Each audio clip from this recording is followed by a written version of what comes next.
श्री राम जय राम जय जय राम। श्री राम जय राम जय जय राम। श्री राम जय राम जय जय राम। श्री राम जय राम जय जय राम। श्री राम जय राम जय जय राम। श्री राम जय राम जय जय राम। श्री राम जय राम जय जय राम। श्री राम जय राम जय जय राम। श्री राम जय राम जय जय राम। सभी पुण्य आत्मा एकाग्रचित होकर सुनिएगा। आप लोगों ने देखा कि शहद की मक्खी फूलों में से एक एक बूंद इकट्ठा करती है, एक साथ सारा शहद नहीं ला सकती। इसी प्रकार भक्ति के अंदर एक एक कदम आगे बढ़ना है। भौरा आकर गुंजायमान करता है, इसी प्रकार प्रीतम जैसे आप में भक्ति का एक एक बूंद एक एक कदम आगे बढ़ता जाएगा, प्रीतम उस रस को वितरित करने के लिए आपके हृदय से, आपकी आंखों से प्रकट होने लग जाएंगे। अविरल भक्ति का मतलब क्या? बिना किसी कारण आपके आंखों से रुदन हो जाना, अचानक नृत्य चालू हो जाना। देखो गोपियां वन में हर लता पुष्प से पूछ रही हैं, हे चंपक हे कुसुम तुम्हें छवि सब सो न्यारी, नेक बताए जू देव जहां हरि कुंज बिहारी। तुमने तो जाते हुए देखा होगा, लेकिन कौन बोले? लेकिन अपना भाव है ना। जैसे प्रभु राम ने लीला की, इसी प्रकार ये गोपियां, आप और हम लोग सब में भगवान का दर्शन नहीं कर पाते। ये बहुत बड़ी विचित्र चीज है। ये हमारी अज्ञानता की पराकाष्ठा है।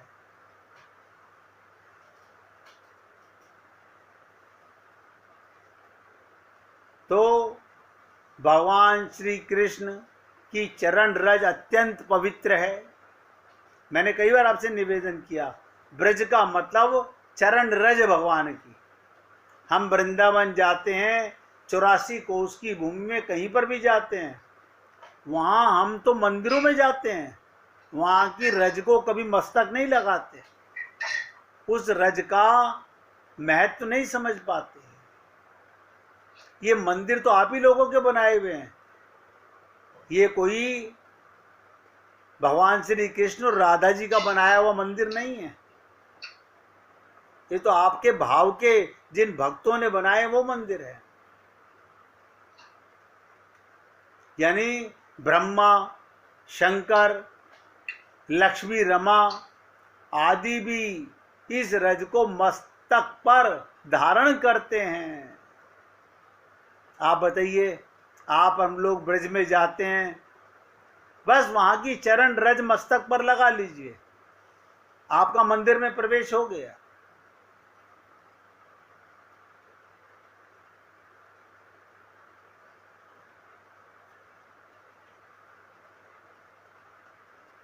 इसलिए हम लोग भी कभी ब्रज में जाएं तो ध्यान से, बस भाव से, जरूरी नहीं है कि दिखाने के लिए हम रज को मस्तक पे लगाएं, भाव से मस्तक पर धारण कीजिए। यूं कहते कहते श्री कृष्ण में तन्मय होकर ये गोपियां क्या करने लगी? बहुत ध्यान से सुनो, गोपियां भगवान के अंतर ध्यान होने के बाद अपने घर नहीं गईं, तन्मय होकर। ये तन्मय क्या होता है?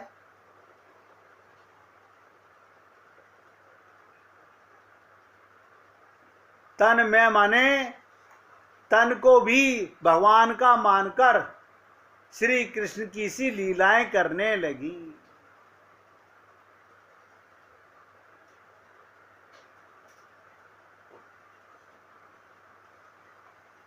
नंददास एक भक्त हुए, वो लिखते हैं, यही विधि बन बन ढूंढी, बूझी उन्मत की नाई, करन लगी मन हरन, लाल लीला मन भाई। जो भगवान ने लीलाएं की गोपियों के साथ, अब गोपियां वही लीला भगवान की दोहराने लगी।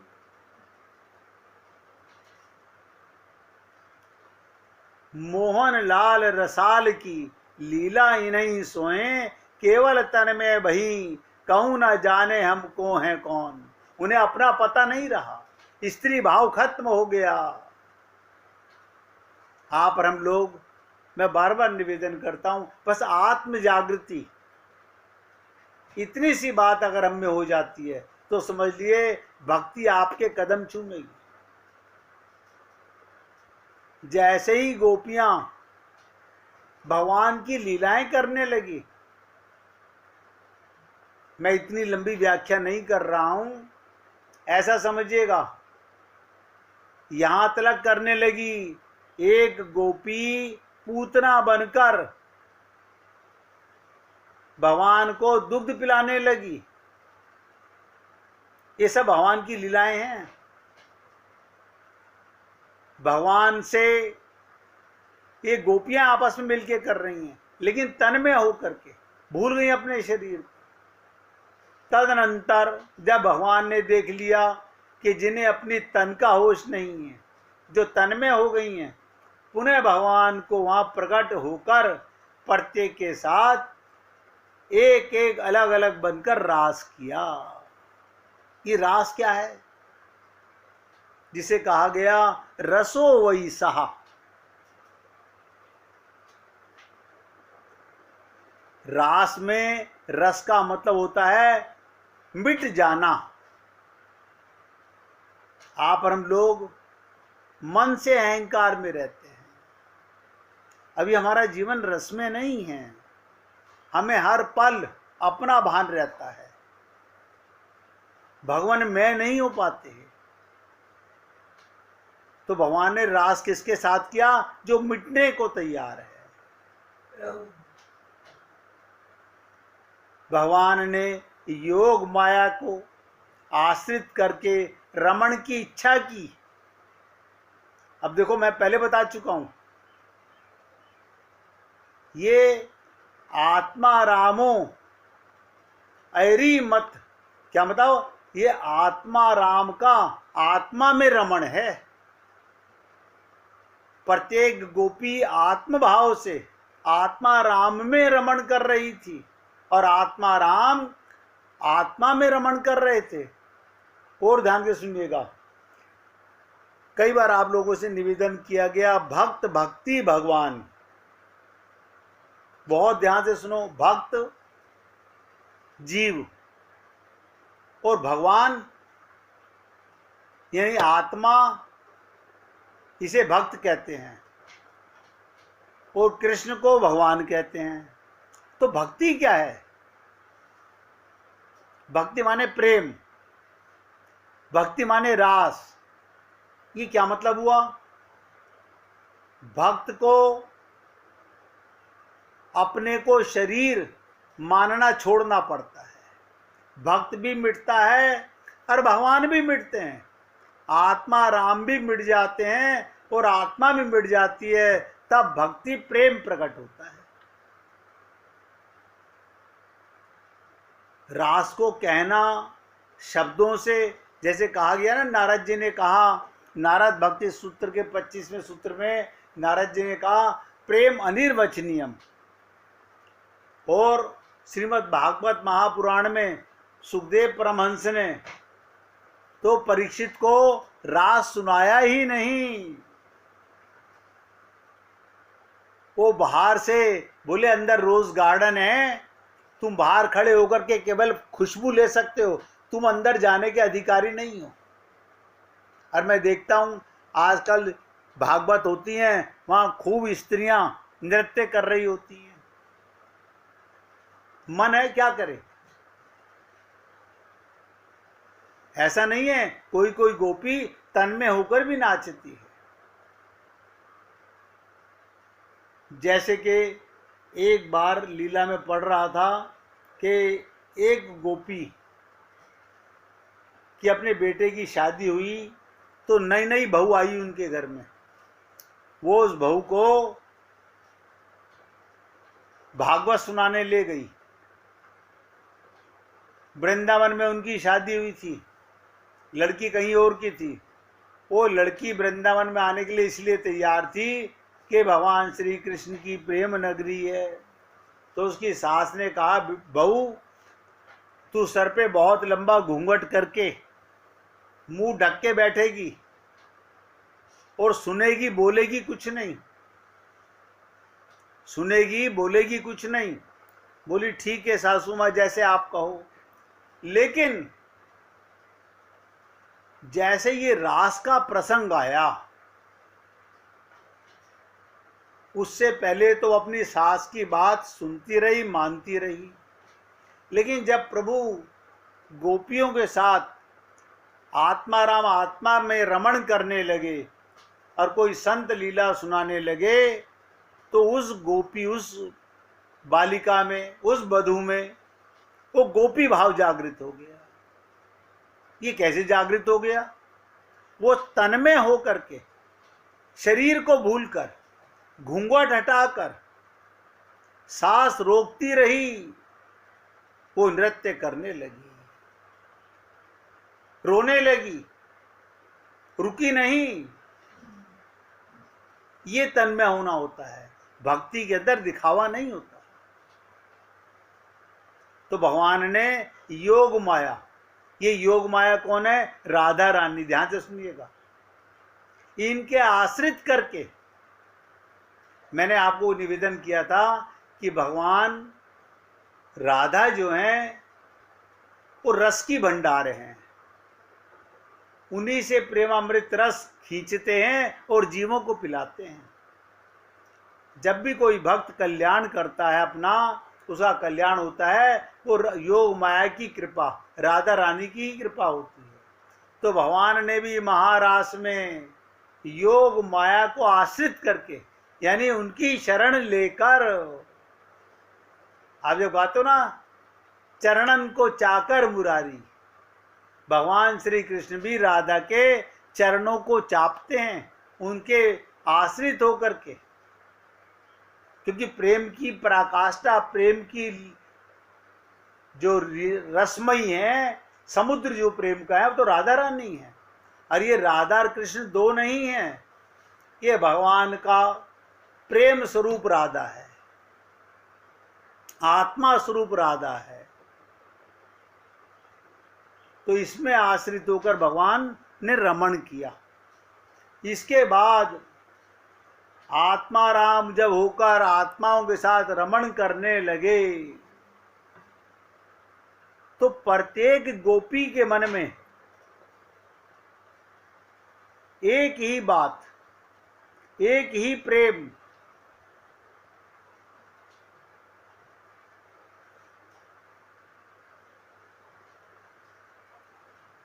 के उसको अपना भान नहीं रहा। भगवान अपनी भगवत्ता को भूल गए और जीव अपनी सत्ता को भूल गया। इसी को प्रेम कहते हैं। कामदेव को भी मोहने वाले भगवान कौन है? कामदेव भी, उसको भी मोहने वाले, आप्त काम, सत्य काम, पूर्ण काम, योगेश्वरों के भी ईश्वर आदि शब्द आते हैं भगवान के लिए। इनसे ये सिद्ध होता है भगवान की ये लीला परम दिव्य लीला थी। ये पृथ्वी पर होने वाली लीला नहीं है। इसको किसी किसी भक्त के हृदय में इसका प्राकट्य होता है। इसमें लौकिक, ध्यान से सुनो, काम गंध जरा सा भी स्थान नहीं है। भगवान की लीला में, भगवान के रास में लौकिक काम का गंध का स्थान ही नहीं है। भगवान शब्द से ही सिद्ध होता है। भगवान में औपत्य नहीं हो सकता, क्योंकि वे सबके आत्मा राम हैं, जिनमें अणिमादि आदि 8 ऐश्वर्य विद्यमान हैं, जो धर्म के, यश के, वैराग्य के और ज्ञान के अपार अटूट भंडार हों, उन्हीं को भगवान कहते हैं। इस प्रकार भगवान ने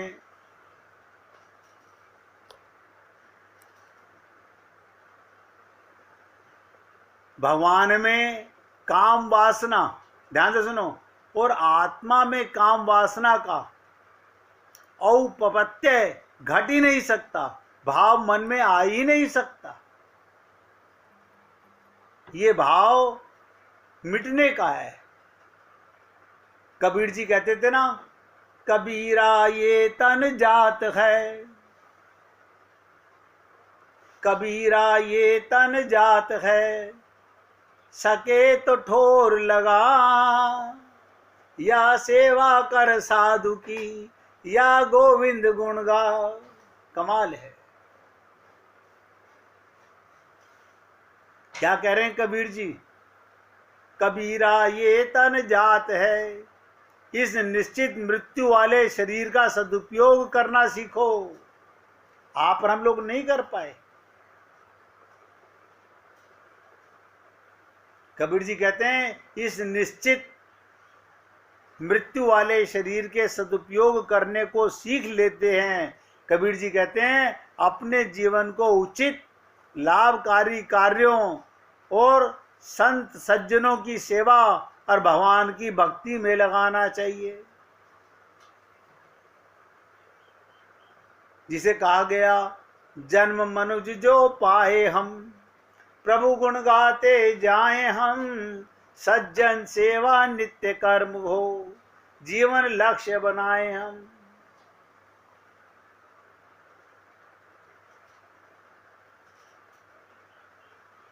सोचो इस बात पर कि ब्रह्मा जी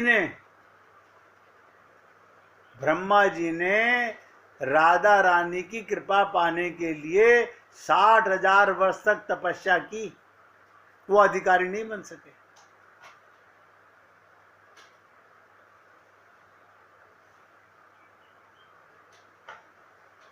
परमात्मा इस धरती पर प्रतिदिन कितने समय से कितने समय तक आते हैं, और वो भी प्रत्यक्ष रूप से इस पृथ्वी लोक पर जो भी प्राणी, देखोगा इस देह में हरि मिलता है, गुरु बता सकता है। शरीर तो सबके पास है, 84 लाख योनियों में सभी जीव जो चेतन हैं, पेड़ के पास भी शरीर है, गधे के पास भी शरीर है, घोड़े के पास भी शरीर है, लेकिन उनको जागृति नहीं हो सकती। आत्म जागृति आपको हो सकती है, हमें हो सकती है। इसी देह का ये कमाल है। तो परमात्मा इस धरती पर प्रतिदिन कितने समय से कितने समय तक, जितनी देर आपको ये मौका मिला है जीवन का, आपके साथ रहते हैं, और वो प्रत्यक्ष रूप से इस पृथ्वी लोक पर जो भी प्राणी उस टाइम जागृत रहेगा, जिसे आप हम लोग बोलते हैं ना जागते रहो, और जागने का मतलब होता है ध्यान में रखना सदा, भगवान रहते साथ में, बस ये जागृति है। शरीर में रहना पाप नहीं है, ये शरीर का लक्ष्य समझो। संसार की, परिवार की सेवा और भगवान से प्रेम। अच्छा, ये प्रेम क्या है? अलग से प्रेम की आवश्यकता नहीं है। प्रत्येक जीव, प्रत्येक रिश्ते में आप प्रेम कीजिए, ये भगवान की सेवा और यही प्रेम है, क्योंकि उसमें परमात्मा विराजमान है। हम अपनी माता से प्रेम करते हैं, क्यों? हम उसे शरीर का अंश ही मानते हैं। नहीं, उसमें परमात्मा छिपा हुआ है। जब तो कहते हैं ना, त्वमेव शरणम मम देव देवा, सब कुछ भगवान ही बने हुए हैं। त्वमेव सर्वम, सब कुछ संसार में हर रिश्ता भगवान का है। मैं तो अनेक बार निवेदन करता हूं, अपने ही घर में, माता में, पिता में, पति में, पत्नी में, बच्चों में, जो भी आपके यहाँ हैं, सब में परमात्मा का वास है। उनको प्रेम करो परमात्मा का मानकर, तो परमात्मा की भक्ति प्राप्त हो जाएगी। तो प्रत्यक्ष रूप से इस पृथ्वी लोक पर जो भी प्राणी, ध्यान से सुनो, जो भी प्राणी उस टाइम जागृत रहेगा, होश में रहेगा, उसे भगवत प्राप्ति होगी। अब आप जागृत हो जाइए, आपको भगवत प्राप्ति हो जाएगी। किसी से मन में बैर मत रखिए। लोग तुमसे बैर करें, तुम उनसे भी प्रेम करो, क्योंकि तुम जाग चुके हो, तुम होश में हो। 1 मिनट भगवान का, राधे रानी की कृपा का गुणगान करेंगे, कीर्तन करेंगे, फिर आगे बढ़ते हैं।